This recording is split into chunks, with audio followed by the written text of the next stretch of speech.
Welcome to lecture number 94. This is historical topic 8.1. The Civil Rights Movement expands. The theme is social structures. The learning objective for today is explain how and why various groups responded to calls for expansion of civil rights from 1960 to 1980. The lectures thus far have covered the civil rights movement for African Americans. This historical topic covers how other minorities or historically marginalized groups also began to organize using the same methods of the civil rights movement to advance their cause. The first key concept says, Latino, American Indian, and Asian American movements continue to demand social and economic equality and a redress for past injuries. Latinos experienced discrimination that was partially fueled by anti-immigrant sentiment. In the previous period, they were victims of extrajudicial killings and lynchings in the Southwest. The Porvenir Massacre in Texas was the most visible and documented of these incidents. During World War II, Mexican nationals were contracted as temporary or seasonal workers under the Bracero program. The wages that were set for braceros were usually low and generally were provided with poor living conditions. The program itself was not sufficient to meet the labor needs of American growers, and they recruited workers who did not legally enter into the U.S. The continued migratory patterns led to a growing nativist sentiment, especially during weak economic periods. There was one such period in 1953 when the Federal Reserve attempted to curb inflation after the Korean War and kicked off a 10-month recession. In 1954, the federal government implemented Operation Wetback. Wetback is a derogatory term for anyone crossing the border illegally from Mexico into the United States. The federal government, through the Border Patrol, deported 1.1 million migrants back to Mexico even as the farm labor shortage existed. The deportations did not put an end to the exploitative pay and poor working conditions for farm workers. An advocacy group called the United Farm Workers was created in 1962 by Cesar Chavez and Dolores Huerta to call attention to the conditions agricultural workers had to endure. In 1965, they organized a strike for California grape pickers and a parallel boycott. They were influential in getting legislation like the California Agricultural Labor Relations Act, which gave agricultural workers the right to collectively bargain. Animus against Mexican-American immigrants continued, especially after the Bracero program ends in 1964. When the Immigration Act of 1965 was passed, the number of migrants from Mexico went down to 20,000 people per year. Without a substitute guest worker program to the Bracero program, growers would continue to recruit illegal immigrants to work, and migrants would continue to come to do that work. The American Indian movement was created partially as a result of the Indian Relocation Act of 1956. This piece of legislation attempted to support and encourage American Indians who wanted to move from reservations to cities. It had the impact of increasing assimilation. If a tribe was deemed to be too far along the process of assimilation, the Indian Termination Act allowed the federal government to end relations with those tribes. In other words, stop recognizing their semi-sovereign status and end past treaty obligations. As far as the individuals who moved to cities were concerned, they found that poverty and discrimination and police brutality were urban problems that plagued American Indians. The American Indian movement was started by Dennis Banks and Clyde Belcourt in 1968 in Minneapolis, aiming to fix these problems. It was a pan-Indian movement. In other words, they organized across tribal lines. They used the same tactics as the civil rights movement. For example, they participated in a larger-scale sit-in with the occupation of Alcatraz Island off the coast of San Francisco. Alcatraz was a federal prison that was decommissioned. Per the Treaty of Laramie with the Lakota Sioux, any unused or abandoned federal land was to be returned to American Indians who used to occupy it. The Lakota weren't the original occupants of the island, so it was more symbolic. The occupying group took on the name Indians of All Tribes and wrote a list of demands during the 19-month occupation. Their main goal was to bring attention to the oppression of American Indians by the federal government over the centuries. The occupation ultimately ended in 1971 when the federal government cut electrical power to the island. Another similarity to the African American Civil Rights Movement was the cross-country demonstrations in 1972 called the Trail of Broken Treaties. It started in the West Coast and ended in Washington, D.C. They presented 22 demands for the U.S. government to restore sovereignty and to uphold the past treaties that the U.S. had entered into with American Indians. The Johnson and Nixon administration were generally more willing to make policy that favored self-determination. In 1975, the Nixon administration passed the Indian Self-Determination and Education Assistance Act. It restored tribal sovereignty to American Indian tribes across the United States. Then the federal government would provide the aid to tribes in the form of grants that each tribe had the decision power on how to spend. The Immigration Act of 1965 technically helped Asian migration.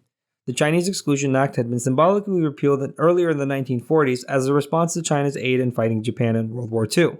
It was only symbolic because they were still subject to the 1924 quotas.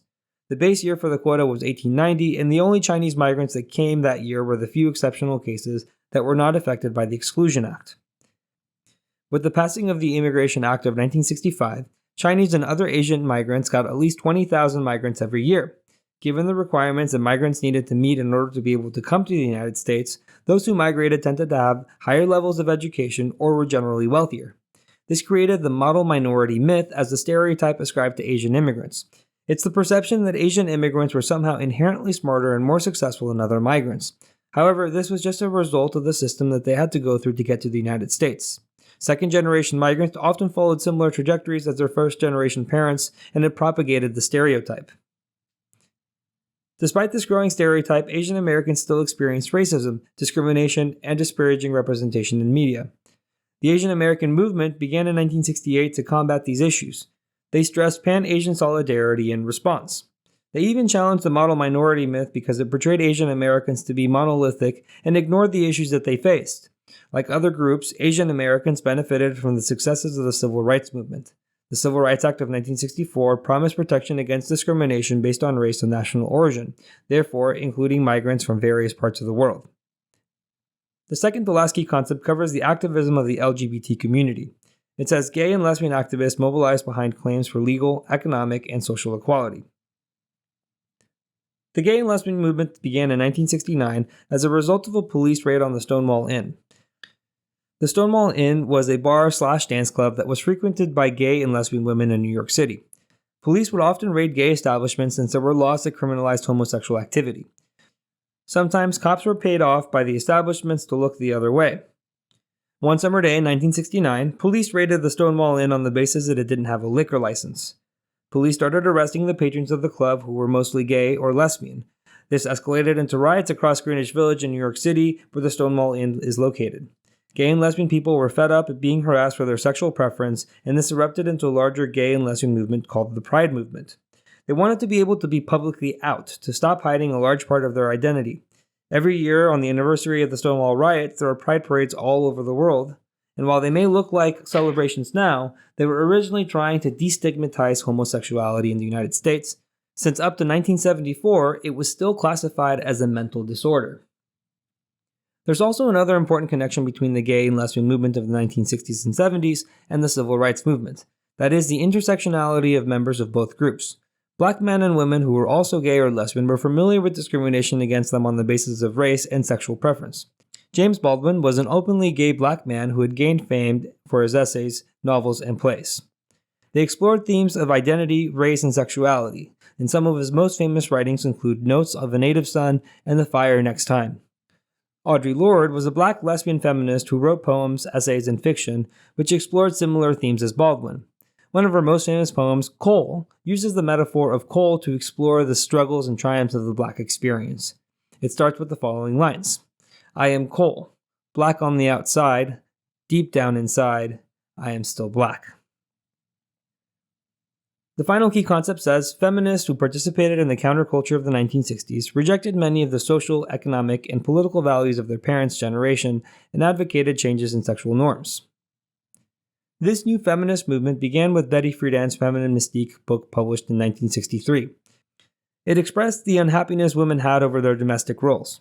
They had experienced a great expansion of education opportunities in colleges and universities, but their path rarely continued into fulfilling professional opportunities. Friedan co-founded the National Organization for Women, or NOW, which advocated and lobbied for legislation to end discrimination against women. Gloria Steinem was another activist in the 1960s and 70s. She co-founded the National Women's Political Caucus, which trained women and encouraged them to run for political office. The rationale was that greater political power would yield legislation that met women's needs. There were successes in passing legislation to promote equality. The Equal Pay Act of 1963 made it illegal to pay different wages for the same work. It's harder to enforce in the professional white-collar work, but it was a great start. Women were covered as a protected class in the Civil Rights Act of 1964 as well. It made it illegal for any business or establishment to discriminate on the basis of sex. In 1972, the Nixon administration passed the Education Amendments of 1972. In this legislation, Title IX is included. It prohibited sex-based discrimination in any school or education program. It required public institutions to spend the same amount of money on women's programs as in men's programs. Now, it's more often discussed in relation to high school and college sports. That's because it created new opportunities for women to participate in sports and gave matching resources to women's sports programs. The result was a huge increase in women's participation in sports. The Equal Rights Amendment was the biggest push of the feminist movement. However, it was ultimately not ratified. It is passed by both houses of Congress, yet it did not get the required amount of states to ratify it. The ERA was meant to be a short statement added to the Constitution that would protect women against discrimination. The entirety of the amendment says equality of rights under the law shall not be denied or abridged by the United States or by any state on the account of sex. It's one short sentence, but it would have a huge impact. If ratified, women would have greater protections and further recourse in instances of discrimination. All the various state laws that abridged women's rights would be unenforceable. For example, women would not be barred from taking certain jobs that held physical requirements. Up until 1971, women could be denied employment by private employers if they had preschool-aged children. Through 1975, women could face exclusion from juries in Louisiana, and across various states, married women still gave up control of finances and assets to their husbands once they became married. Despite all of this, there were women who did not want the ERA and opposed the feminist movement. Phyllis Schlafly started the Stop ERA movement. She argued that such an amendment and continued changes may negatively impact the privileged status that women had in other areas. She sometimes employed fear tactics and painted the feminist movement waging a war on family, marriage, and children. It was part of a wider conservative backlash during this time period, which a future lecture will cover. Alright, so here is our recap. Latinos, American Indians, Asian Americans, women, and LGBT people mobilized using similar tactics to the civil rights movement, and American Indians and women's efforts achieved legislative victories.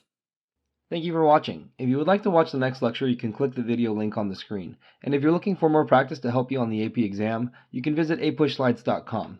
I wish you the very best in all of your studying and look forward to seeing you back in the next lecture.